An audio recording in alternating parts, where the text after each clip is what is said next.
Hello बच्चों, कैसे हो आप लोग? सब ठीक?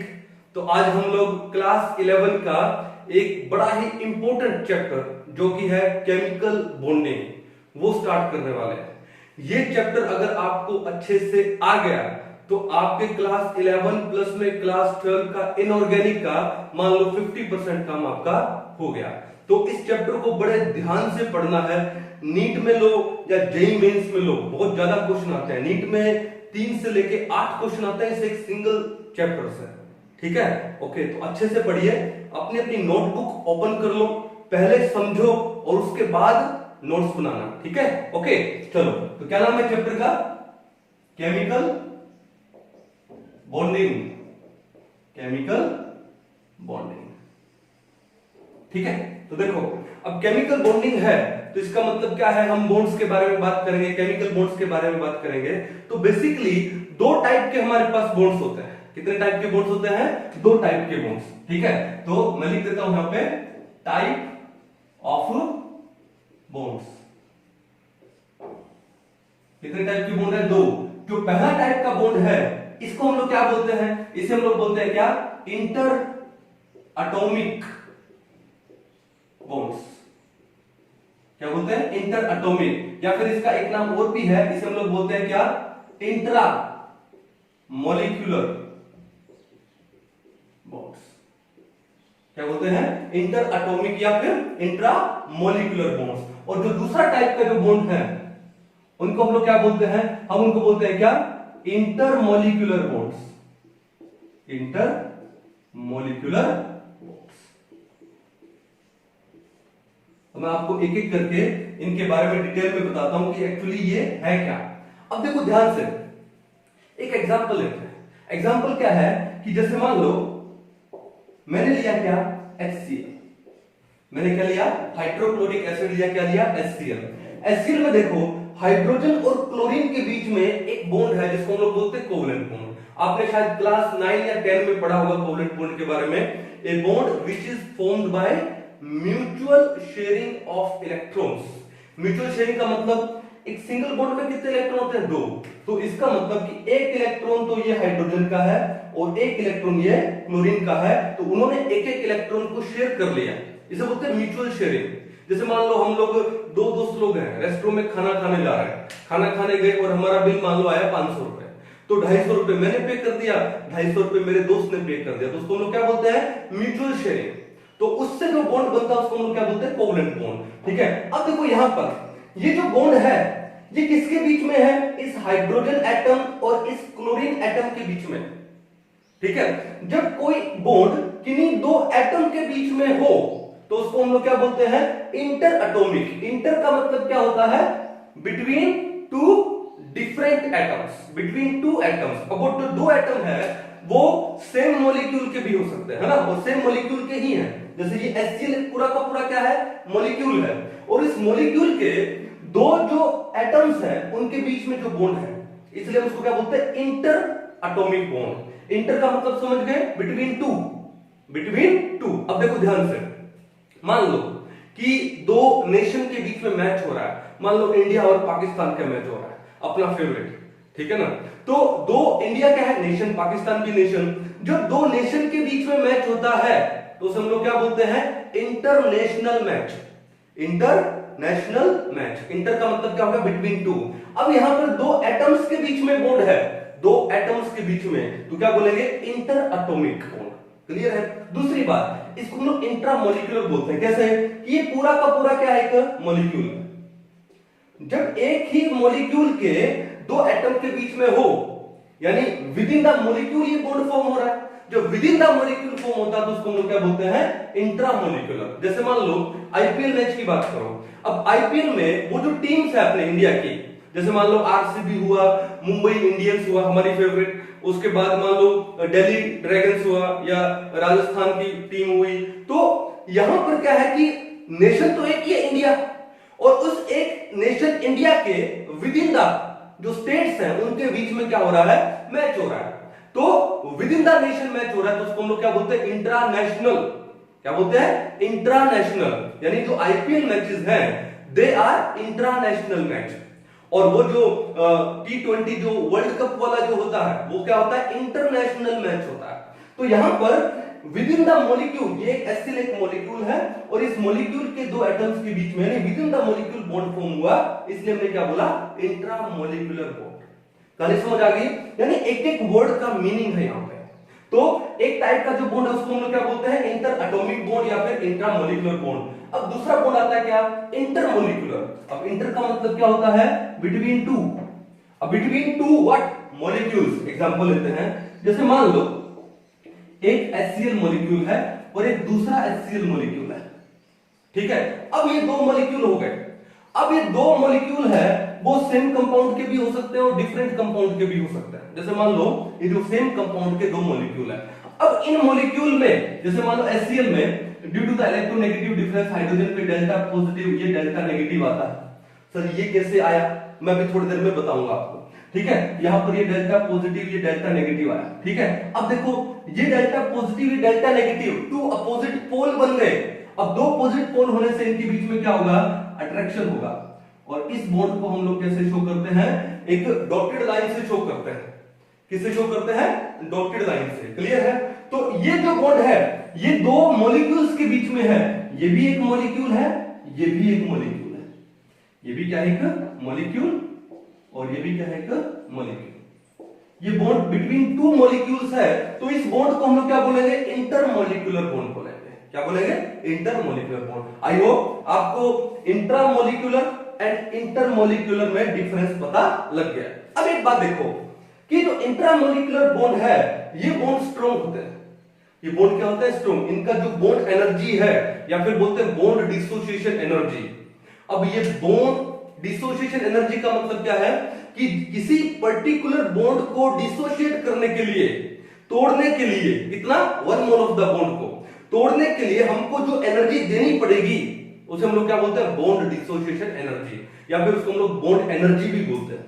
तो यहां इंट्रामॉलिक्यूलर बॉन्ड का जो बॉन्ड एनर्जी है वो क्या होता है, ज्यादा होता है। और यहां इंटरमॉलिक्यूलर बॉन्ड को तोड़ना ये इतना टफ नहीं है, तो इनका जो बॉन्ड एनर्जी क्या होता है, कम होता है। ठीक है। अब देखो कि ये जो इंट्रामॉलिक्यूलर बॉन्ड्स है ये फर्दर आगे मेनली 4 टाइप के होते हैं।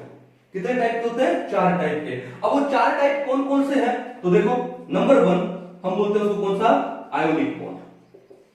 क्या बोलते हैं, आयोनिक बॉन्ड। नंबर 2 क्या है, कोवलेंट बॉन्ड्स। क्या है, कोवलेंट बॉन्ड। आपने आयोनिक बॉन्ड, कोवलेंट बॉन्ड के बारे में क्लास 10 में आराम से सुना होगा। नंबर 3 कौन सा है, coordinate covalent bond. Coordinate bond या फिर कोऑर्डिनेट कोवलेंट बॉन्ड बोलते हैं इसको, कोऑर्डिनेट कोवलेंट बॉन्ड। और इसका एक नाम और भी है, क्या नाम है इसका, डेटिव बॉन्ड। ठीक है। यहां पर हर एक बॉन्ड के बारे में हम लोग बड़े डिटेल से पढ़ेंगे। आई थिंक कोवलेंट बॉन्ड को पढ़ने में हमारी कम से कम 7-8 क्लासेस चली जाएंगी, इतना डिटेल में है ये। उसके बाद नंबर 4 जो है वो कौन सा है, मेटालिक बॉन्ड।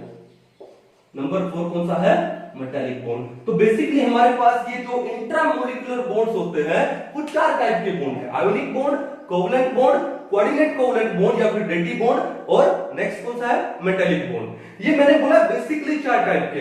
इनके बाद में कुछ स्पेशल टाइप भी होते हैं, जैसे कोवलेंट बॉन्ड है। कोवलेंट बॉन्ड का एक स्पेशल टाइप भी है कौन सा, बनाना बॉन्ड, जिसको हम लोग बेंट बॉन्ड भी बोलते हैं। तो वो सारे हम लोग डिटेल में स्टडी करेंगे अच्छे से। क्लियर है कहानी? चलो अब ये जो इंटरमॉलिक्यूलर बॉन्ड्स होते हैं, जो इंट्रामॉलिक्यूलर बॉन्ड से थोड़े वीक होते हैं, ये आगे 2 टाइप के होते हैं बेसिकली। पहला टाइप कौन सा है, उसको हम लोग बोलते हैं क्या, हाइड्रोजन बॉन्ड्स या हाइड्रोजन बॉन्डिंग। क्या बोलते हैं, हाइड्रोजन बॉन्डिंग। और जो दूसरा टाइप है उसे हम लोग क्या बोलते हैं, वैंडरवाल बॉन्डिंग, या वैंडरवाल्स बॉन्ड बोलो या वैंडरवाल्स बॉन्डिंग बोलो। तो आगे ये बेसिकली 2 टाइप के हैं। कहानी क्लियर है? तो आज हम लोग एक काम करते हैं, हम हाइड्रोजन बॉन्ड्स के बारे में पढ़ते हैं अच्छे से डिटेल में, क्योंकि एग्जाम में इसके ऊपर क्वेश्चन बनता है। ठीक है। क्लास 11 के लिए तो वैसे ही इंपॉर्टेंट है, और 12 में स्पेशली ऑर्गेनिक में बहुत ज्यादा इंपॉर्टेंट है। ठीक है। अब देखो कि ये जो इंट्रामॉलिक्यूलर बॉन्ड्स है तो इनका जो बॉन्ड एनर्जी का कोई एक रेंज होगा।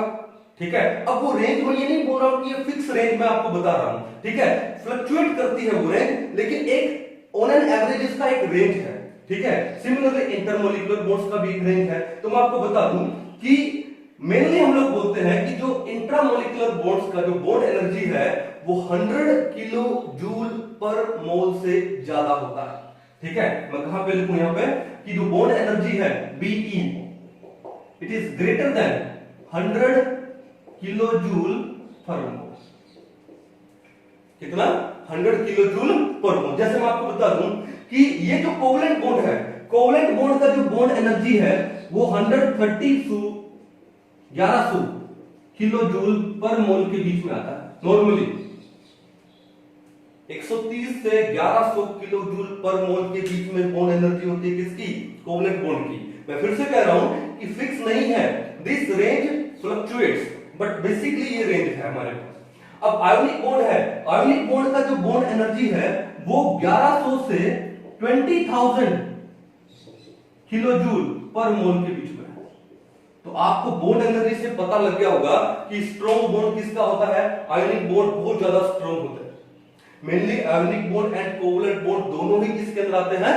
स्ट्रॉन्ग बॉन्ड के अंदर आते हैं। क्लियर है? उसके बाद थोड़ी सी कम एनर्जी होगी कोऑर्डिनेट कोवलेंट बॉन्ड की, और सबसे कम किसकी? जैसे मान लो मेटालिक बॉन्ड की। क्लियर है कहानी? कोई दिक्कत नहीं है। अब यहां पर चलते हैं थोड़ा सा, यहां पर हम लोग बात करें किसकी? हाइड्रोजन बॉन्डिंग की। तो हाइड्रोजन बॉन्डिंग है, उसकी जो बॉन्ड एनर्जी है, हाइड्रोजन बॉन्डिंग क्यों? जो इंटरमोलिकुलर बॉन्ड्स है जिसके अंदर ये दोनों बॉन्डिंग आती है, hydrogen bonding and van der Waals bonding, तो उसका जो बॉन्ड एनर्जी का जो रेंज है, ठीक है, जैसे ये क्या है? ग्रेटर देन 100 किलो जूल है, तो ये लगभग कितनी होती है? ये होती है 10 to 40 किलो जूल पर मोल। अगर आप एनसीईआरटी बुक में देखोगे तो एनसीईआरटी बुक में ये आपको कितना दिया हुआ है? ये आपको 10 to 100 किलो जूल पर मोल दिया हुआ है। तो आप 10 to 100 किलो जूल मान लीजिए। मैं फिर से बोल रहा हूं कि ये जो वैल्यू है वो फिक्स नहीं है, ये फ्लक्चुएट करती है। क्लियर है कहानी? कोई इशू नहीं है। चलो, अब इन दोनों में से हाइड्रोजन बॉन्ड और वैन डर वाल्स बॉन्डिंग में अगर मैं देखूं तो जो हाइड्रोजन बॉन्डिंग है वो स्ट्रॉन्ग होती है भैया। हाइड्रोजन बॉन्डिंग क्या होती है? स्ट्रॉन्ग होती है, ठीक है। तो लगभग 2 से लेके 40 किलो जूल पर मोल इसकी क्या होती है? बॉन्ड एनर्जी होती है। और वैन डर वाल्स बॉन्डिंग कितनी होती है? लगभग 2 to 10 होती है। तो इसकी आप कर दो 10 से 40 कर दो, और इसकी कर दो 2 to 10। ये लो, बॉन्ड एनर्जी कितना कर दो? लगभग 10 to 40 किलो जूल पर मोल, और इसका कितना कर दूं? 2 to 10 kilo joule per mole. Clear कहानी? ये मैंने वैल्यूज इसलिए बताई है ताकि आपको ये आइडिया हो जाए कि कौन सा बॉन्ड स्ट्रॉन्ग होता है, कौन सा बॉन्ड वीक होता है। क्लियर है? तो एक बेसिकली हमने ग्राफ बना लिया है बॉन्ड्स के बारे में, टाइप ऑफ बॉन्ड्स के बारे में। अब हम लोग एक एक करके इसको हम लोग स्टडी करेंगे। एक बार आप इसको अच्छे से उतार लीजिए, फिर मैं इसको मिटाने जा रहा हूं, और फिर हम लोग पढ़ेंगे क्या? Hydrogen bonding. चलिए मिटा दो इसको।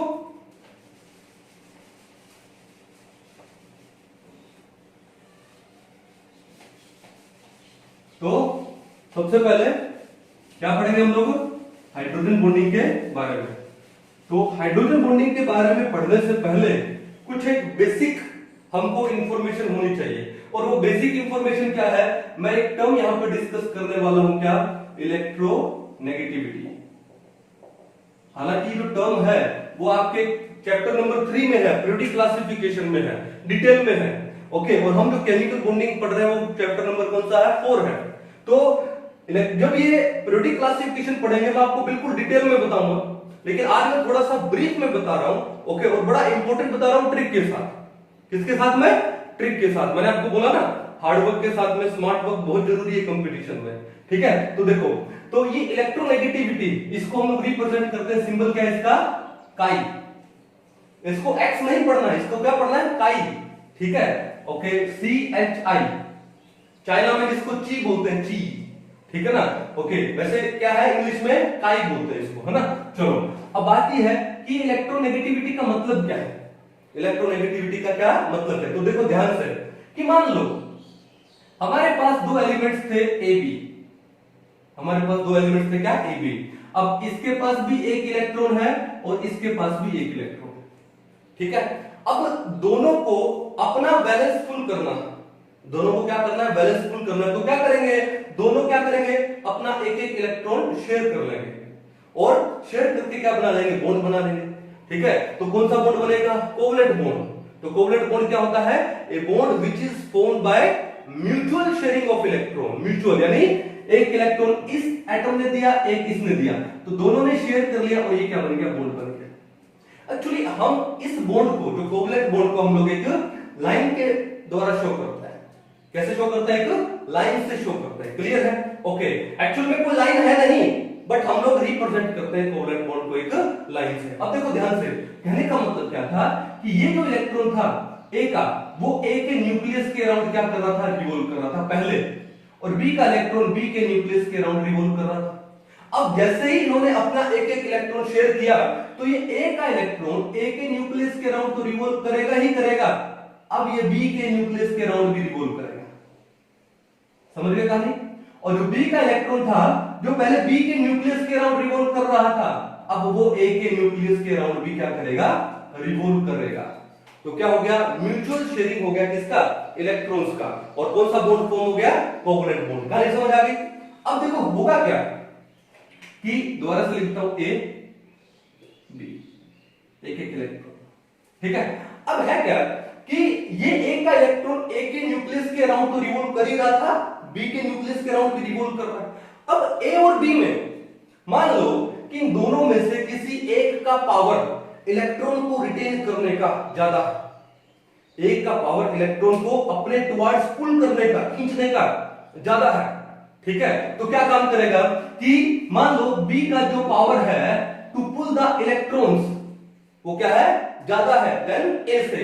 तो क्या होगा कि जो बी का इलेक्ट्रॉन बी के अराउंड तो रिवॉल्व कर ही रहा था, वो ज्यादा रिवॉल्व करेगा, ए के अराउंड कम करेगा, और ए का इलेक्ट्रॉन ए के अराउंड कम करेगा और बी के अराउंड क्या करेगा? ज्यादा करेगा। कहने का मतलब कि अब बी के अराउंड जो इलेक्ट्रॉन क्लाउड है, जो इलेक्ट्रॉन डेंसिटी है, वो ज्यादा आ जाएगी as compare to A.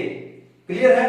B के पास जो इलेक्ट्रॉन क्लाउड या फिर इलेक्ट्रॉन डेंसिटी ज्यादा हो जाएगी एज कंपेयर टू ए।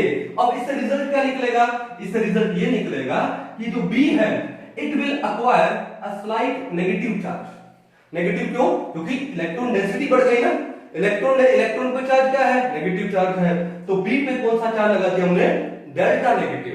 इसको हम लोग क्या बोलते हैं? डेल्टा। मैं शॉर्ट में इसको डेल बोलते हैं, डेल नेगेटिव। डेल्टा का मतलब क्या होता है? पार्शियल। पार्शियल है थोड़ा सा, और ए के पास में इलेक्ट्रॉन डेंसिटी थोड़ी कम हो गई, तो हम इसके ऊपर चार्ज लगा देते हैं डेल्टा पॉजिटिव। कहने का मतलब क्या है कि एक कोवलेंट बॉन्ड में क्या हो गया कि एक कोवलेंट बॉन्ड में दो पोल क्रिएट हो गए, एक नेगेटिव पोल और एक पॉजिटिव पोल। एक कोवलेंट बॉन्ड में क्या क्रिएट हो गया? दो पोल क्रिएट हो गए। क्यों क्रिएट हुए? क्योंकि जो बी का पावर था इलेक्ट्रॉन को खींचने का, वो ज्यादा था। तो उस पावर को, उस बी की उस पावर को, जो इलेक्ट्रॉन को खींच रहा है, उसको हम लोग क्या नाम देते हैं? इलेक्ट्रोनेगेटिविटी। तो what is an electronegativity? It is the power of a bonded atom, of a bonded atom. कौन सा bonded atom? Covalently bonded atom, ठीक है। आयोनिक में नहीं होता, लेकिन is power of a covalently bonded atom, ठीक है। To what? टू अट्रैक्ट या फिर to pull the shared pair of electrons. Shared pair क्यों बोला? कि दो इलेक्ट्रॉन थे, वो क्या थे? शेयरिंग में थे, और दो है तो हमने क्या बोला? पेयर। टू अट्रैक्ट द या to pull the shared pair of electrons towards itself. तो इसको हम लोग क्या बोलते हैं? इलेक्ट्रोनेगेटिविटी। इलेक्ट्रो यानी इलेक्ट्रॉन, नेगेटिविटी यानी नेगेटिव चार्ज। तो भैया बी के ऊपर नेगेटिव चार्ज आएगा। कौन सा? Delta negative. पूरा नेगेटिव नहीं लगाना है, आपने ऐसा नहीं करना है कि सर ये लोग ए पॉजिटिव बी नेगेटिव। नहीं नहीं नहीं नहीं, ये पूरा नेगेटिव तब लगेगा जब ये बॉन्ड टूट जाएगा। अभी तक बॉन्डेड है, तो बॉन्डेड है तो क्या लगाओगे? Delta negative. इलेक्ट्रॉन डेंसिटी ज्यादा आई है बी के पास, इसलिए डेल्टा नेगेटिव, और यहाँ पे डेल्टा पॉजिटिव। तो ये कहानी समझ आ गई आप लोगों को? कोई इशू नहीं है, ठीक है। अब देखो मैंने वहां पे इसमें इंटर एटॉमिक ने इंटर मॉलिक्यूलर बॉन्ड्स में मैंने आपको क्या एग्जांपल दिया था कि HCl है। अब HCl में मैंने डेल्टा पॉजिटिव, यहां Cl पे डेल्टा नेगेटिव। क्यों?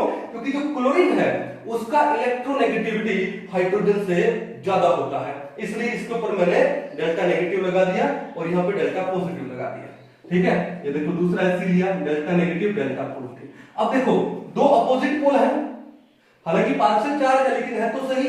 अगर फुल चार्ज होता तो हम लोग बॉन्ड दिखाते, लेकिन पार्शियल चार्ज है तो हम लोग क्या दिखाएंगे, हम बॉन्ड तो दिखाएंगे लेकिन कौन सा वाला, डॉटेड वाला। तो ये बॉन्ड क्या है, वीक बॉन्ड है, दो मॉलिक्यूल्स के बीच में हो रहा है, तो क्या बोलते हैं उसको, इंटरमॉलिक्यूलर बॉन्ड बोलते हैं।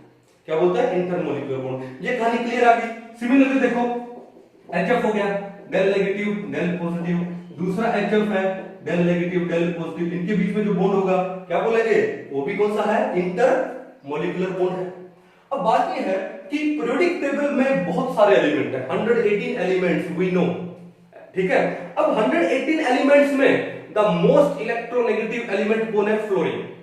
कौन सा है, फ्लोरीन। फिर प्रॉब्लम ये है कि फर्स्ट वाले को सब जानते हैं, ठीक है, मून पे पहले कौन गया, नील आर्मस्ट्रॉन्ग। सेकंड वाले को कोई नहीं जानता, थर्ड वाले का तो मतलब ही नहीं है। और अगर हमको कि ये ऑर्डर नहीं पता, देखो केमिस्ट्री में आपके बहुत सारे क्वेश्चन यही आएंगे कि भाई डिक्रीजिंग ऑर्डर में बताओ, चाहे वो एसिडिक स्ट्रेंथ है चाहे कुछ भी है, या इंक्रीजिंग ऑर्डर में बताओ। तो हमको अगर वैल्यूज याद नहीं है चलेगा, लेकिन हमको ऑर्डर जरूर याद होना चाहिए, ठीक है ना। तो केमिस्ट्री में ये पीरियोडिक टेबल में द मोस्ट इलेक्ट्रोनेगेटिव एलिमेंट कौन सा होता है, फ्लोरीन होता है। अब जो सेकंड मोस्ट इलेक्ट्रोनेगेटिव एलिमेंट है वो कौन है, ऑक्सीजन। अब दो याद हो गए, तीसरा कौन सा है, क्लोरीन, और चौथा कौन सा है, नाइट्रोजन, ठीक है। पांचवा कौन सा है, ब्रोमीन, फिर कौन आता है, सल्फर। अब बात यह है कि मैंने आपको ये एलिमेंट का ऑर्डर दे तो दिया, लेकिन आपको कितना टाइम याद रहेगा, आपको हो सकता है एक दिन याद हो जाए, 2 दिन याद हो जाए, हफ्ता भर याद हो जाए। बट क्या है कि अगर मैं आपको इसको लाइफ टाइम याद करवा दूं तो, और बिना किसी हेडेक के, तो बढ़िया हो जाएगा ना। अब ये कैसे याद करें हम लोग, ट्रिक्स के साथ में। कैसे याद करें हम लोग, ट्रिक्स के साथ में। ट्रिक टू रिमेंबर क्या, इलेक्ट्रोनेगेटिविटी ऑर्डर, इलेक्ट्रोनेगेटिविटी ऑर्डर, ठीक है। अब बात यह है कि हमको 118 एलिमेंट का इलेक्ट्रोनेगेटिविटी का ऑर्डर याद करने की जरूरत नहीं है, पहले 3 4 5 याद हो गए, बस हमारा काम हो गया, क्लियर है। अब वो समझाने के लिए मेरे को आपको बतानी पड़ेगी क्या, एक स्टोरी, ठीक है। अब ये स्टोरी हाइपोथेटिकल है, लेकिन आजकल की अगर लाइफ देखें उससे बड़ी मिलती जुलती, ठीक है। तो ध्यान से, आप सबको शायद स्टोरी सुनना बड़ा अच्छा लगता होगा ना, तो ध्यान से एक स्टोरी में आपको सुनाता हूं। एक बार एक फैमिली थी, और फैमिली में कौन था, मम्मी और पापा, और दोनों लेबर लोग थे, यानी डेली वो बड़े हार्ड वर्क करते थे, और उसके बाद उनको 100 200 300 जो भी रुपए मिलते थे, ठीक है, उससे ला करके वो अपना घर चलाते थे। अब उनके थे 2 बेटे, ठीक है। तो फैमिली में टोटल मेंबर कितने हो गए, 4 हो गए। अब बात यह है कि जो गरीब इंसान होता है ना, वो गरीब इंसान हमेशा उसके ड्रीम बड़े बड़े होते हैं कि यार चलो ठीक है, मम्मी पापा ने सोचा कि चलो हमारा जीवन तो ऐसे ही गुजर गया, तो हम क्या करेंगे, हम हमारे बच्चों को स्ट्रगल नहीं करने देंगे, हम हमारे बच्चों को अच्छा पढ़ाएंगे लिखाएंगे, और वो बाद में डॉक्टर इंजीनियर या फिर IAS उनको बनाएंगे। तो हर एक गरीब आदमी का यही सपना होता है, ठीक है ना। ओके, तो अब बात यह है कि डॉक्टर इंजीनियर है, वो घर बैठे तो नहीं बनेगा, ठीक है। तो उसके लिए कहां जाना पड़ेगा, आपको डॉक्टर बनने के लिए मेडिकल कॉलेज जाना पड़ेगा, इंजीनियर बनने के लिए इंजीनियरिंग कॉलेज जाना पड़ेगा, तो ये सब करना पड़ेगा। ओके, तो उन्होंने क्या काम किया कि उन्होंने कहीं से कुछ डेप्ट लेके, उधार लेके, कर्जा लेके अपने बच्चे को, सबसे पहले किसको डालेंगे, ऑब्वियसली बड़े बेटे को डालेंगे, तो अपने बेटे को कॉलेज में एडमिशन दिलवाया। अब बात यह है कि जब आपका मेडिकल कॉलेज में एडमिशन होता है या इंजीनियरिंग कॉलेज में एडमिशन होता है, तो आपकी एज कितनी होती है, आपकी एज होती है कितनी, 17 18 19, बस, यानी आप टीनेजर होते हो, आप क्या होता हो, टीनेजर। और ये जो एज है ना आपकी 16 17 18 19, मैं बोलता हूं कि ये सबसे खतरनाक एज होती है। आप क्वेश्चन उठता है कि सर खतरनाक एज कैसे हुई, कहते कि इस एज में हम लोग डाइवर्ट बहुत जल्दी होते हैं, ठीक है ना। कहीं पे कोई सुंदर लड़की देखी तो डाइवर्ट हो जाता है, या किसी दोस्त के पास कोई शानदार ब्रांडेड फोन देख लिया, आईफोन देख लिया, तो हम लोग डाइवर्ट हो जाते हैं। कोई शानदार उसके पास बाइक देख ली, कार देख ली, तो हम लोग डाइवर्ट हो जाते हैं, होते ना। फिर हमारे मन में भी आता है कि यार हमारे पास भी ऐसा होना चाहिए, ये सब, ठीक है। तो ये जो एज है, इसलिए मैं बोलता हूं क्या होती है, बड़ी डेंजरस होती है दोस्तों की। अगर इस एज में अगर आप गलत संगति में पड़ गए तो प्रॉब्लम है, ठीक है। तो अब करें क्या, अब कॉलेज में तो डालना पड़ेगा। तो जैसे ही बड़े बेटे को कॉलेज में डाला, जैसे ही बड़े बेटे ने कॉलेज में पैर रखा तो आपने एक लाइन जरूर सुनी होगी, ठीक है, you get wings when you enter in college. जब आप कॉलेज में जाते हो तो आपको पंख लग जाते हैं, सुना होगा ना, ठीक है। तो जैसे ही कॉलेज में कदम रखा पंख लगे, क्यों? क्योंकि जब तक आप स्कूल में होते हो रिस्ट्रिक्शन होती है कि भैया आपको लेक्चर तो अटेंड करना ही करना, ठीक है, नहीं अटेंड करते हो तो पनिशमेंट मिलती है, चाहे वो कैसे भी हो। लेकिन कॉलेज में कुछ ऐसा है नहीं मोस्टली। भाई हमने भी क्लास 11 में जब हम लोग कॉलेज में गए थे तो बिगिनिंग में हमको भी बड़ा इजी लगा था, फ्रीडम लगी थी, लेक्चर अटेंड करो या ना करो, ठीक है। हाँ, वो आपके कितने, वो 75% अटेंडेंस कंप्लीट होनी चाहिए, तो घर पे लेटर आ जाता। तो मेरे तो क्लास 11 में लेटर आया था भाई। चलो, तो क्या कॉलेज में एंटर हुए। अब कॉलेज में एंटर हुए तो क्या हुआ, वहां के दोस्त लोग भी मिलेंगे। अब कोई जरूरी थोड़ी है कि सारे दोस्त लोग के मम्मी पापा लेबर हैं, किसी के कोई डॉक्टर है, इंजीनियर, बिजनेसमैन, पद कोई वैसे होंगे। तो क्या होता है कि हर टाइप की आपकी संगति होती है, अच्छे बच्चों के साथ भी, बुरे बच्चों के साथ भी, ठीक है, ओके। लेकिन ये है कि कॉलेज में जाते ही हवा लग जाती है। फिर क्या होता है कॉलेज में, बेसिकली आप लोग नहीं करना, लेकिन बेसिकली क्या होता है, वो एज खतरनाक है ना, इसलिए लेक्चर बंक करना बच्चों को बड़ा कूल लगता है, ठीक है, फैशन लगता है। और मास बंकिंग तो और भी ज्यादा कूल लगता है। मास बंकिंग यानी कोई बच्चा क्लास में गया ही नहीं, ठीक है। फिर क्या कर रहे हैं, मास बंकिंग करके घूमने जा रहे हैं। आजकल शॉपिंग मॉल्स हैं, ठीक है, या कोई वाटर पार्क है, कहीं भी घूमने जा रहे हैं, ठीक है। अब क्या है कि पूरा साल इसी में गुजर जाता है, ओके। और अच्छा टाइम ध्यान रखना, बहुत जल्दी गुजरता, ठीक है। फिर टाइम किसका आता है, एग्जाम का। अब जब एग्जाम का टाइम आता है तो फिर क्या होता है, फिर डर लगता है। फिर डर लगता है तो आपने देखा होगा कि फेसबुक के ऊपर अपडेट्स भी कैसे आते हैं कि आई एम स्केयर्ड, ये ड्यू टू एग्जाम, कुछ नहीं आता दोस्तों को व्हाट्सएप पे, फेसबुक पे, ठीक है ना, ओके। अब बात ये है कि एग्जाम हो गए, उसके बाद आता है क्या, रिजल्ट टाइम। रिजल्ट टाइम में और डर लगता है। और पहले बेटे का जो रिजल्ट आया, और वो रिजल्ट कितना आया, 36% मार्क्स, ठीक है। अब मुझे आप बताइए कि 36% मार्क्स से क्या वो डॉक्टर बनेगा, नहीं। क्या इंजीनियर बनेगा, नहीं। क्या आईएएस बनेगा, नहीं। कुछ भी बनेगा, नहीं। तो फिर करेगा क्या, एट द एंड सर्वाइवल के लिए कुछ तो करना पड़ेगा। बायोलॉजी में टर्म है ना, सर्वाइवल ऑफ द फिटेस्ट, कुछ तो करना पड़ेगा। क्या करेगा सर्वाइवल के लिए? अब सर्वाइवल के लिए मम्मी पापा क्या थे, लेबर थे। क्या वो लेबर बनेगा? No no no no no. अब कुछ होता है कि सर लेबर क्यों नहीं बनेगा, कहने का मतलब है कि जब बच्चा कॉलेज में चला जाता है ना, हवा लग जाती है ना, तो कॉलेज में जाने के बाद एक एटीट्यूड आ जाता है, labour it's not my kind of job, ठीक है। तो फिर करे क्या, डॉक्टर, इंजीनियर, आईएएस तो बन नहीं सकता, और लेबर बनना नहीं चाहता, सर्वाइवल के लिए कुछ तो करना पड़ेगा। अब आपको क्या लगता है कि दुनिया में क्या सभी बच्चे 80% अबव, 90% अबव होते हैं? नहीं, बहुत सारे बच्चे, मैक्सिमम बच्चे ऐसे हैं जो 35 से लेके 60% या 50% की रेंज में होते हैं, ठीक है। तो वो बच्चे के लिए क्या करियर ऑप्शन है, उनके लिए भी तो करियर ऑप्शन गवर्नमेंट ने या प्राइवेट सेक्टर ने बनाया होगा, और उनके लिए जो करियर ऑप्शन है वो कौन सा एक बढ़िया है, कौन सा? भाई अगर आप आईआईटी नहीं कर सके तो आईटीआई तो कर सकते हो। क्या बोला मैंने?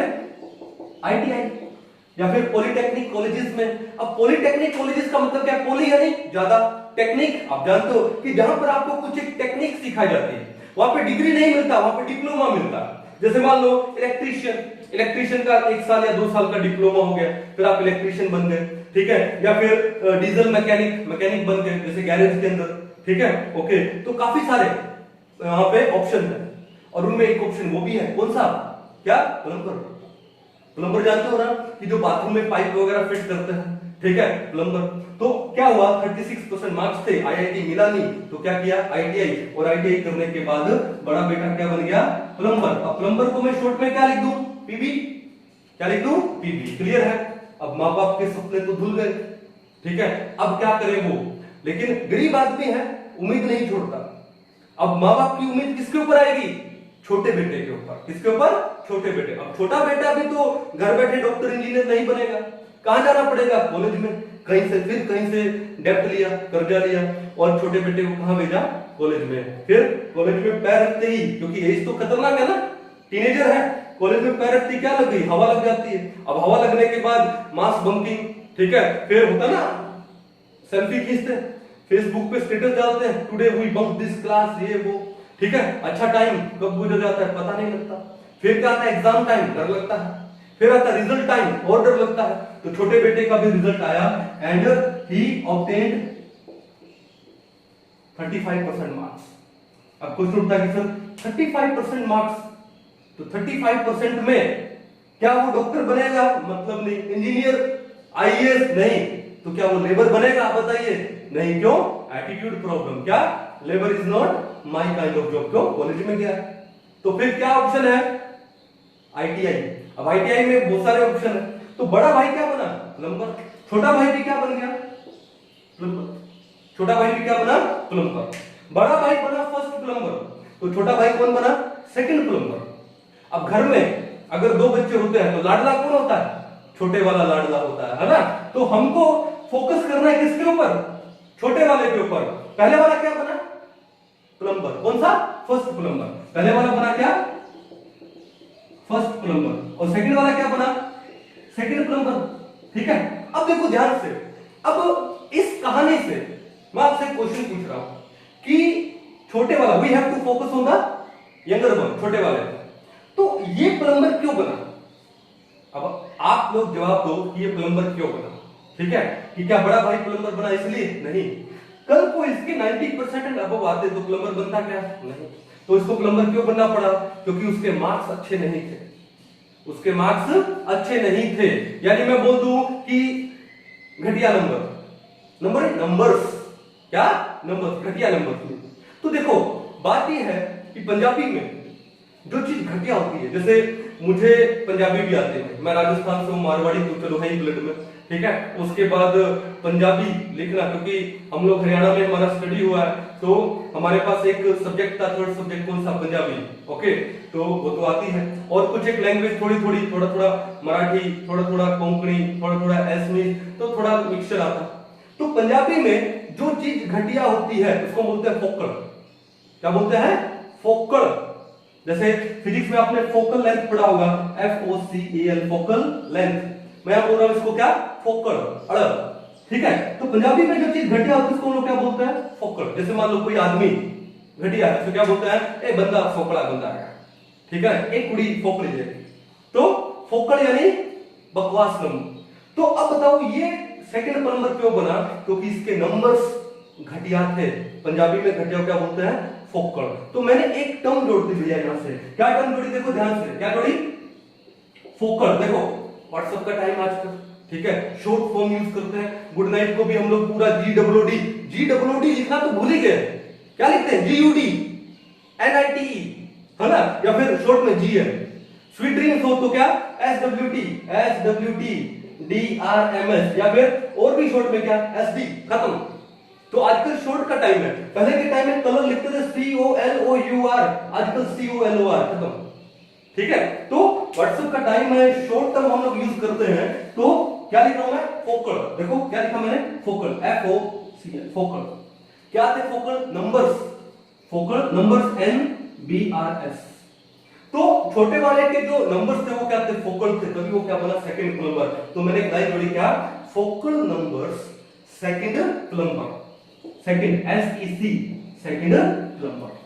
Focal numbers second plumber. कहानी क्लियर है? अब देखो ध्यान से कि ये लाइन से, ठीक है, हमारा एक बहुत ही बड़ा पर्पस सोल्व हो गया। क्या?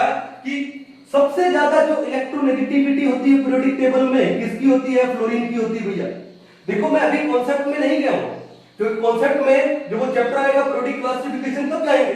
ठीक है ना? तो अभी मैं क्या कर रहा हूं? आपको सिर्फ ऑर्डर याद करवा रहा हूं। तो सबसे ज्यादा इलेक्ट्रोनेगेटिविटी किसकी होती है? फ्लोरीन की। Then comes oxygen, then comes chlorine, then comes nitrogen, then comes bromine, and then comes sulphur, और देन कम्स व्हाट? Fe का मतलब क्या है? सेलेनियम। क्या मतलब है? सेलेनियम। अब सेलेनियम की 2.55 होती है, कार्बन की 2.50 होती है। ठीक है। Then comes carbon and then comes lead. ठीक है। कैसे याद रखोगे इलेक्ट्रोनेगेटिविटी? याद रखने का ट्रिक क्या है? Focal numbers second plumber. अब आपको ये कहीं नहीं मिलेगा दुनिया में, आपको ये वाला ट्रिक फोकल नंबर्स कहीं नहीं मिलेगा। क्यों नहीं मिलेगा? खुद का बनाया हुआ। ठीक है। तो फोकल नंबर सेकंड प्लम्बर कर लोगे। अब आपको ये है कि पहले 5-6 आपको अगर याद हो जाए बस आपका काम हो गया। तो पहले 5-6 में किसको ले? FOCL NBRS ले लो। फोकल नंबर्स, तो फोकल नंबर्स को उठा लो। तो आगे से हम लोग जब भी इलेक्ट्रोनेगेटिविटी का ऑर्डर पढ़ेंगे क्या लाइन बोलेंगे? Focal numbers. क्या बोलेंगे? Focal numbers. कहानी समझ गए? कोई इशू नहीं है, ठीक है। अब देखो ध्यान से, तो ये आपको इलेक्ट्रोनेगेटिविटी का तो टर्म याद हो गया। एक बार इसको उतार लो, फिर हम लोग चलते हैं किसके ऊपर? हाइड्रोजन बॉन्डिंग के ऊपर चलते हैं। चलिए अब हम लोग मिटा दें इसको, लिख लिया होगा आप लोगों ने, तो थोड़ा सा बेसिक ब्रीफ में पता लग गया होगा इलेक्ट्रोनेगेटिविटी के बारे में, और इलेक्ट्रोनेगेटिविटी का आपको थोड़ा ऑर्डर भी पता लग गया होगा। क्या है? Focal numbers, second number. अब आगे हम लोग पढ़ते हैं किसके बारे में? इंटरमोलिकुलर बॉन्ड्स के बारे में। इंटरमोलिकुलर बॉन्ड्स कितने टाइप के होते हैं? दो टाइप के, एक तो हाइड्रोजन बॉन्डिंग और दूसरा कौन सा है? वैन वाल बॉन्डिंग। ठीक है, अच्छे से पढ़ेंगे। तो पहला क्या है? किसमें? इंटर मोलिकुलर बॉन्ड्स के बारे में, और उसमें पहला कौन सा है? Hydrogen bonding. क्या है? Hydrogen bonding. ठीक है, देखो अपनी क्लास में ट्रिक्स चलने वाले हैं भैया, तो अच्छे से ध्यान से, कुछ स्टोरी बड़ी हाइपोथेटिकल में सुनाता हूं, लेकिन उस स्टोरी के अंदर आपके ट्रिक्स हैं, बड़ा इजी तरीके से आपको याद होगा। तो क्या बोला हमने? Hydrogen bonding. अब ये हाइड्रोजन बॉन्डिंग क्या होती है? अगर मैं डेफिनेशन पे जाऊं तो वो क्या बोलते हैं कि when hydrogen comes between two more electronegative elements, ठीक है, ऑफ स्मॉल साइज। क्या बोला है? देखो ध्यान से, क्या बोला? When hydrogen comes between two more electronegative elements, two more electro negative elements of small size, of small size. देखो ध्यान से, ये पॉइंट बड़ा इंपॉर्टेंट है, between two more electronegative elements of small size. ठीक है, ओके। लाइक कौन कौन सा होगा? लाइक मान लो आपके पास हो गया क्या?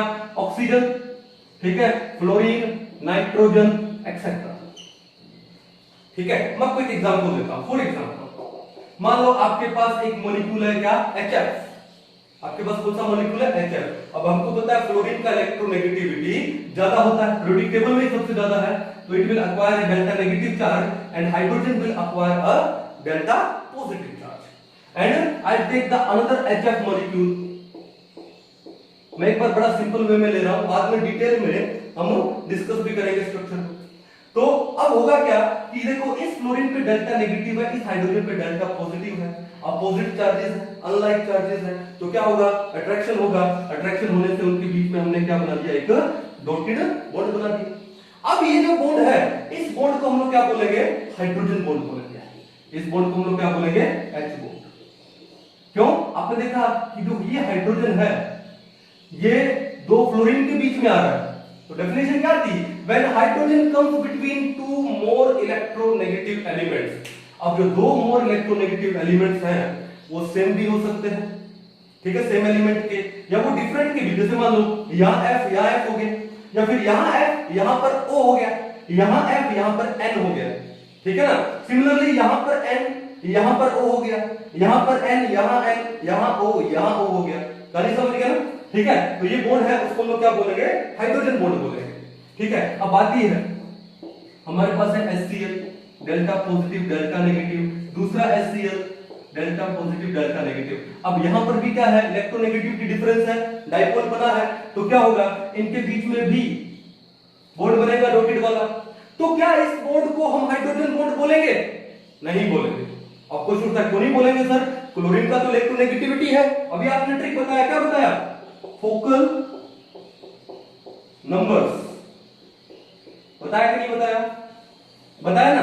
अब सर अगर नाइट्रोजन है, अगर नाइट्रोजन है वो हाइड्रोजन बॉन्डिंग शो कर सकता है, ठीक है। नाइट्रोजन कब? जब हाइड्रोजन बीच में आ जाए नाइट्रोजन के। तो सर क्लोरीन की तो इलेक्ट्रोनेगेटिविटी नाइट्रोजन से भी ज्यादा है, तो क्लोरीन क्यों नहीं शो कर सकता? इसलिए क्योंकि दूसरा पॉइंट मैंने क्या लिखा? Of small size.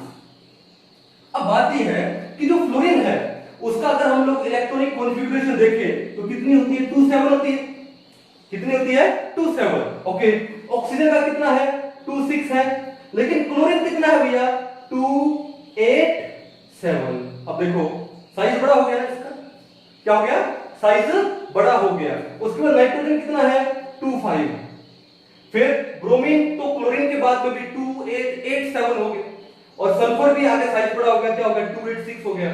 तो स्मॉल साइज वाले कौन से बचे, फ्लोरीन बचा, ऑक्सीजन बचा।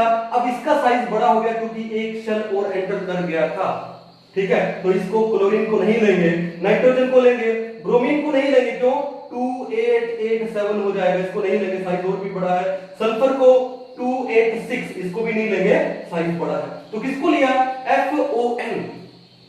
अब इनका इलेक्ट्रोनेगेटिव, और आगे जाएंगे तो इलेक्ट्रोनेगेटिविटी कम हो जाएगा, उन एलिमेंट्स को लेने का फायदा नहीं। तो हमारे पास तीन एलिमेंट आए हैं, फ्लोरीन, ऑक्सीजन और नाइट्रोजन, जिनका इलेक्ट्रोनेगेटिविटी ज्यादा है और जिनका साइज भी क्या है कम है। कम साइज होने से वो क्या करेंगे कि इस इलेक्ट्रॉन कम साइज होने से क्या होगा कि ये बॉन्ड का स्ट्रेंथ क्या हो जाएगा बढ़ जाएगा। जैसे यहां पे इस बॉन्ड का स्ट्रेंथ क्या हो गया बढ़ गया। कहानी समझ आ गई, ठीक है। अब आपको इसको एक ट्रिक से याद कर सकते हो। कैसे, मैं बोलूं कि हाइड्रोजन बॉन्डिंग है, मैं हाइड्रोजन किस किस के साथ बॉन्ड बनाता है, आप क्या बोलोगे FON, phone, mobile phone.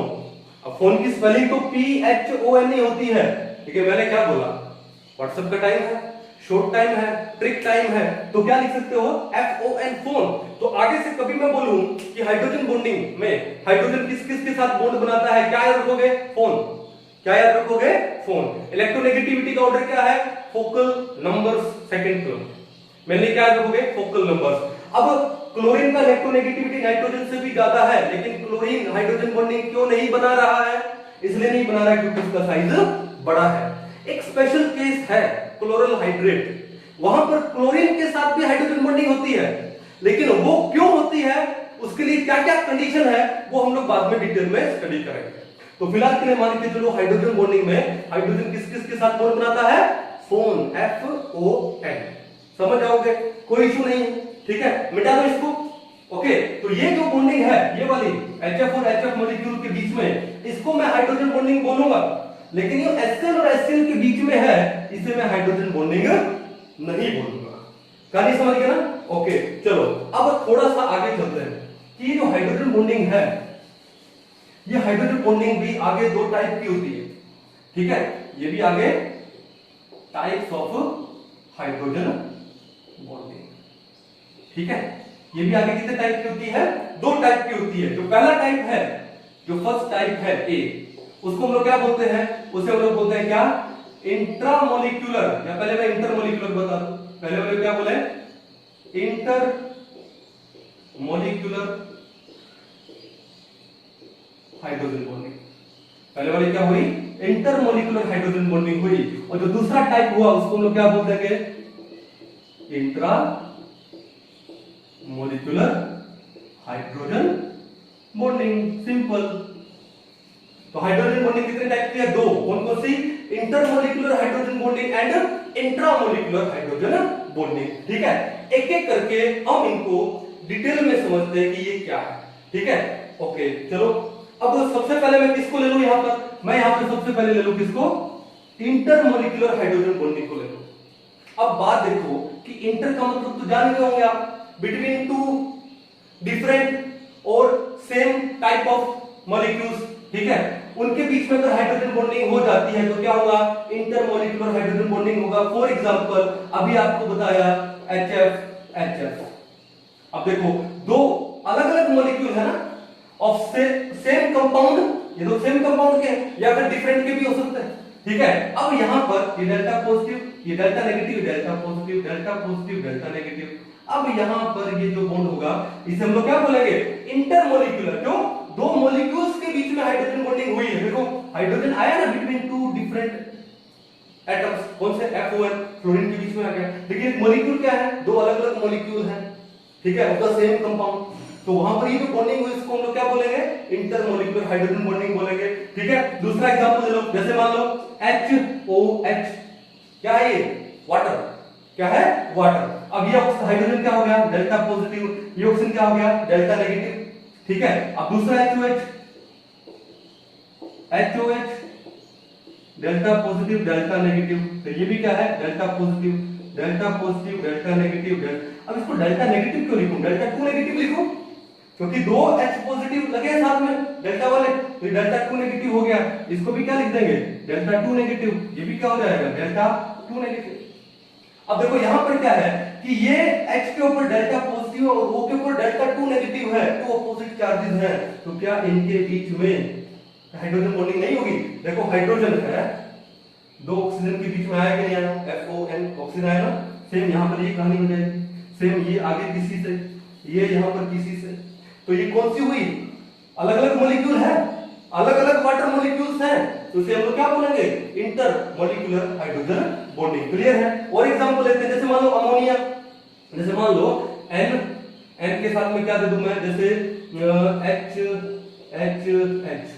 Ammonia हो गया, ठीक है ना। अब उसके बाद में ये नाइट्रोजन है, ठीक है, आगे NH। अब देखो इस हाइड्रोजन पे डेल्टा पॉजिटिव है और नाइट्रोजन पे क्या हो गया, ये हो गया डेल्टा 3 नेगेटिव हो गया। क्यों, delta positive delta positive delta positive, तो ये नाइट्रोजन क्या हो गया डेल्टा 3 नेगेटिव हो गया, ठीक है, डेल्टा 3 नेगेटिव। तो इस नाइट्रोजन और इस हाइड्रोजन के बीच में ये जो बॉन्ड बनेगा क्या बोलेंगे इसको हाइड्रोजन बॉन्ड। देखो हाइड्रोजन आ गया ना दो नाइट्रोजन के बीच में, ठीक है। सिमिलरली देख लो यहां पर ये आगे del positive del positive del positive, ये क्या हो गया del 3 negative and so on. तो ये जो बॉन्ड बना है, ये बॉन्ड को हम लोग क्या बोलेंगे इंटरमॉलिक्यूलर हाइड्रोजन बॉन्ड बोलेंगे। क्या बोलेंगे इंटरमॉलिक्यूलर हाइड्रोजन बॉन्ड। कहानी समझ आ गई, कोई इशू नहीं है, कर पाओगे। तो ये किसके एग्जांपल है, इंटरमॉलिक्यूलर हाइड्रोजन बॉन्डिंग के एग्जांपल। बड़े मैंने बेसिक से बताया। अगर ये तो बेसिक है, चलो सर थोड़ा सा डिटेल में चलते हैं, ठीक है। एक बार आप इसको उतार लीजिए पहले अच्छे से। जब आपको बोलूं कि आप उतार लीजिए तो आप एक बार वीडियो पॉज कर दिया करो, ठीक है। पॉज करने के बाद एक बार अपनी नोटबुक पे लिख लिया करो, फिर उसके बाद हम लोग आगे चलेंगे, ठीक है। चलो तो मैं इसको बिठाने जा रहा हूं, आगे चलते हैं हम थोड़ा सा। अब देखो एग्जाम में एक क्वेश्चन बड़ा इंपॉर्टेंट है, और वो बड़ा इंपॉर्टेंट क्वेश्चन क्या है हम लोग डिस्कस करें। देखो ध्यान से कि हमारे पास एक कंपाउंड है, इसको हम लोग क्या बोलते हैं ऑर्गेनिक केमिस्ट्री में है। हालांकि शायद अभी आपको इतना समझ नहीं आए क्योंकि अभी आप जस्ट क्लास 11 में एंटर हुए हो, ठीक है। लेकिन एक बार आप इसको फिर भी देखने की कोशिश करो। ये क्या है, एक कंपाउंड है हमारे पास क्या ऑर्थोनाइट्रोफिनोल, और एक है कौन सा पैरानाइट्रोफिनोल, ठीक है। ये है NO2। डायग्राम पूछिए। अभी डायग्राम कैसे आया टेंशन मत लो, केमिकल बॉन्डिंग में अच्छे से डिटेल में आगे पढ़ेंगे, ठीक है। और ये NO2 ग्रुप लगा है, NO2 ग्रुप, नाइट्रो ग्रुप बोलते हैं इसको, क्या बोलते हैं नाइट्रो ग्रुप। ये ग्रुप जहां भी लगे, इस ग्रुप के बगल वाला जो भी है वो क्या है ऑर्थो पोजीशन। ये कौन सी पोजीशन है ऑर्थो। ऑर्थो के साथ वाली कौन सी पोजीशन होती है मेटा, और मेटा के साथ वाली कौन सी पोजीशन होती है पैरा। जैसे इसके साथ ये कौन सा हो गया ऑर्थो, ये कौन सा हो गया meta. There are 2 orthos and 2 metas and there is only 1 para position, ठीक है। ये कहानी समझ आ गई, मिटा रहा हूं एक बार इसको मैं। अब यहां पर हमारे पास क्या है,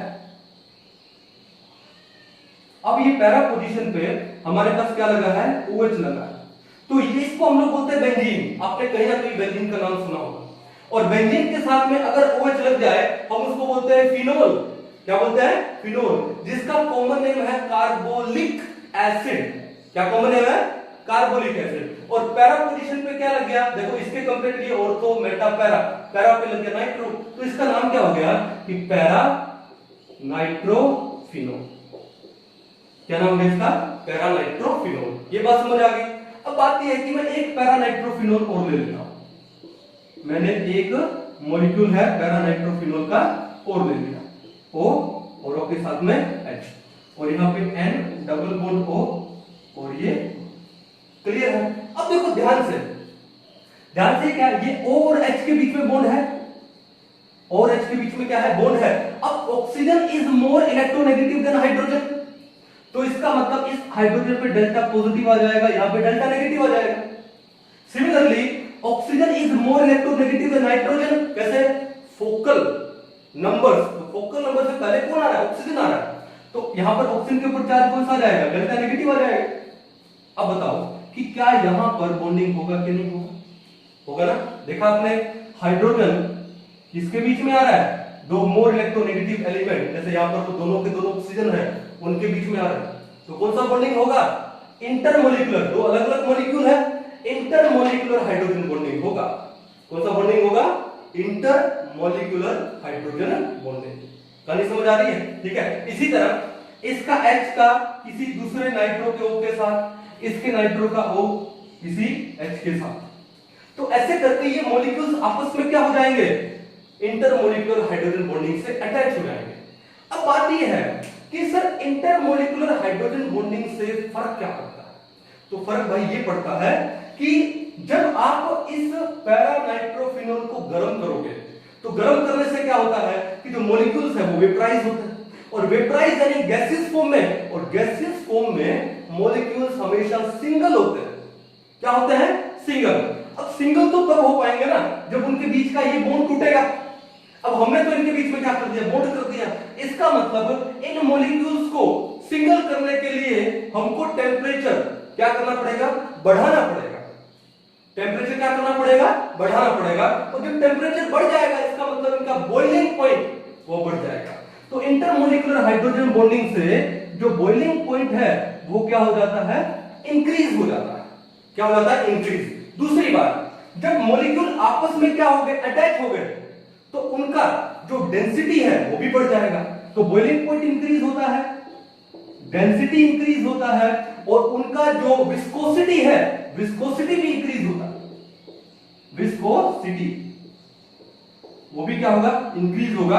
और एक और है कि इनका जो सरफेस टेंशन है, इनका जो सरफेस टेंशन है वो भी क्या होने वाला है, इंक्रीज होने वाला है। वो भी क्या होने वाला है, इंक्रीज। कहानी समझ में आ गई आपको अच्छे से, कोई दिक्कत नहीं है। तो पैरानाइट्रोफिनोल में कौन सी बॉन्डिंग होती है, इंटरमोलिकुलर हाइड्रोजन बॉन्डिंग होती है, जिस वजह से इसका जो बॉइलिंग पॉइंट है वो क्या होता है, इंक्रीज हो जाता है। और इसका जो बॉइलिंग पॉइंट है, इसका जो बॉइलिंग पॉइंट है वो लगभग 279 डिग्री सेल्सियस है भैया। कितना है, 279 डिग्री सेल्सियस। कहानी समझ गए आप लोग, कोई इशू नहीं है, ठीक है। तो एक मैंने ये आपको टाइप बताया, कर लोगे। इसी तरह एक चीज देखो, अगर मान लो कि यही नाइट्रो ग्रुप को अगर मैं पैरा की जगह में ऑर्थो पे ले आऊं, तो हमारे पास जो दूसरी टाइप ऑफ हाइड्रोजन बॉन्डिंग है वो कौन सी है, इंट्रामोलिकुलर। कौन सी है, इंट्रामोलिकुलर। एक बार इसको उतार लीजिए क्योंकि मैं मिटाने जा रहा हूं इसको बाद में, ठीक है, मिटा दूं।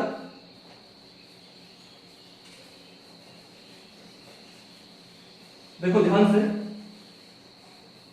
तो दूसरी टाइप की हाइड्रोजन बॉन्डिंग है, कौन सी है, इंट्रा मोलिक्यूलर हाइड्रोजन बॉन्डिंग। नाम से तो आप समझ गए होंगे, इंट्रा का मतलब with in the what, molecule. जब हाइड्रोजन बॉन्डिंग एक ही मॉलिक्यूल के किन्हीं दो एटम्स में हो जाए तो उसे हम लोग क्या बोलते हैं, इंट्रामोलिकुलर, यानी विद इन द मॉलिक्यूल हो जाए तो क्या बोलते हैं, intramolecular hydrogen bonding. For example, जैसे हमने लिया पैरानाइट्रोफिनोल में इंटरमोलिकुलर हाइड्रोजन बॉन्डिंग होती है। अगर मैं ऑर्थोनाइट्रोफिनोल ले लूं, देखो ध्यान से, ये बेंजीन, ये हो गया फिनोल, हो गया, और ये हो गया ऑर्थो। ये पोजीशन कौन सी होती है, ऑर्थो। और ऑर्थो पे हमने क्या लगा दिया, N डबल बॉन्ड O,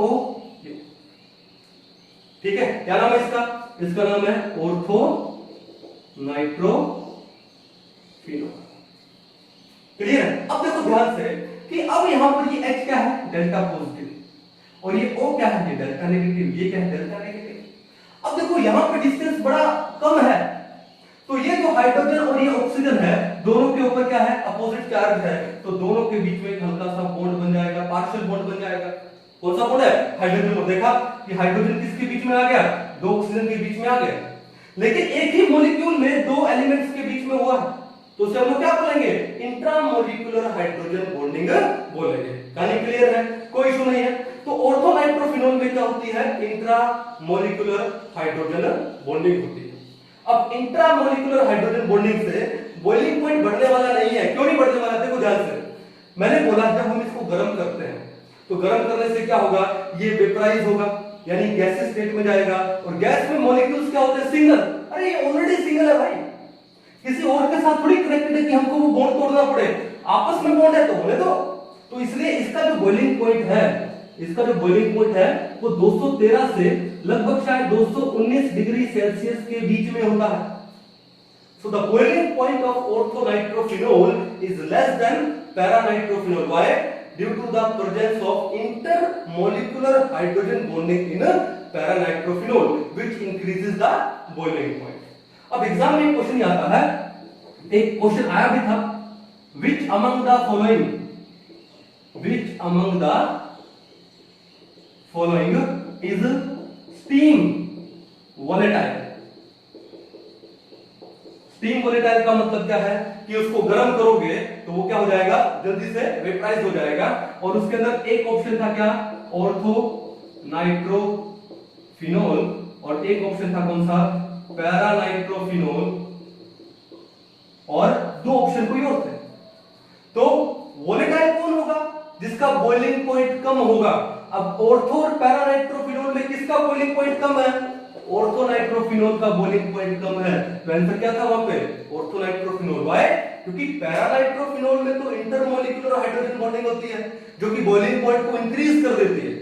ठीक है, तो देखो ध्यान से कि अगर बॉइलिंग पॉइंट ज्यादा है, अगर बॉइलिंग पॉइंट ज्यादा है तो जो वोलेटिलिटी है वो क्या होगी? कम होगी। जो वोलेटिलिटी है वो कम होगी। ठीक है, और अगर बॉइलिंग पॉइंट कम है तो वोलेटिलिटी क्या हो जाएगी? ज्यादा हो जाएगी, बढ़ जाएगी। तो ऑर्थोनाइट्रोफिनोल का बॉइलिंग पॉइंट पैरा के कंपैरेटिवली क्या है? कम है। तो बॉइलिंग पॉइंट कम है तो वोलेटिलिटी क्या होती है? बढ़ जाती है। तो ऑर्थोनाइट्रोफिनोल इज स्टीम वोलेटाइल। क्लियर है? कुछ समझ आया आपको बेसिक? हम और बहुत सारे एग्जांपल डिस्कस करने वाले हैं। ठीक है, तो आज के लिए एक बार इतना ही छोड़ते हैं, बाकी हम लोग नेक्स्ट क्लास में डिस्कस करते हैं। ठीक है, तो ये ट्रिक्स तो मैंने आपको बताया है किसका? इलेक्ट्रोनेगेटिविटी का। क्या?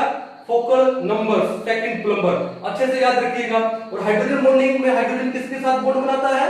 फोन के साथ, FON।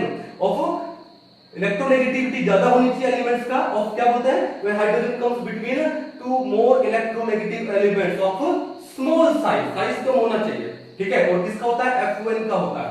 ठीक है, तो ये दो ट्रिक मैंने आपको बताया और कुछ एक बेसिक सा मैंने आपको बताया। अच्छे से आज इसको पढ़िए, बाकी हम लोग नेक्स्ट करते हैं। Thank you.